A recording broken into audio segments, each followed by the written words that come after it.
Добре, добре. Много мори си го.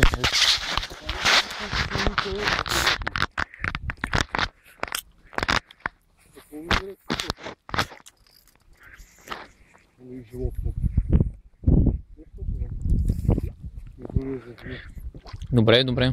Това е петарка. Не.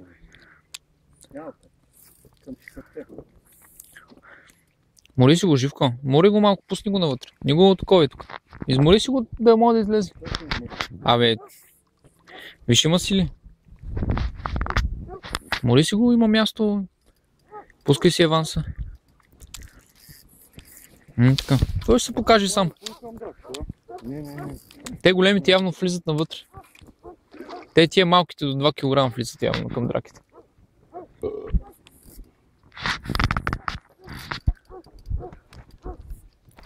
Какво си гледаш гадната физиономия, какви физиономии прави?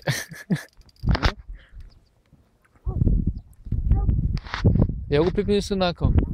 От густо. Пускай си го да такова, пускай си го спокойно. Пускай си го, защото той ето виж. Няма как да му натисна кепа, смятай, че ударил съм го с кепа и е избягал. А затова си го пускай да си ходи. Добре, добре. Добре, добре.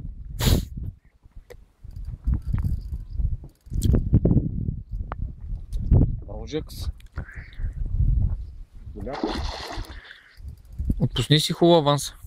Защото ще избягаш и сега ще прецапа 2 пъти.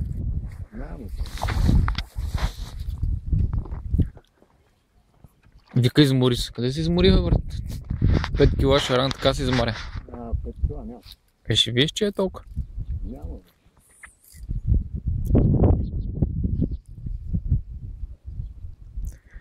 Ей, сега вече може да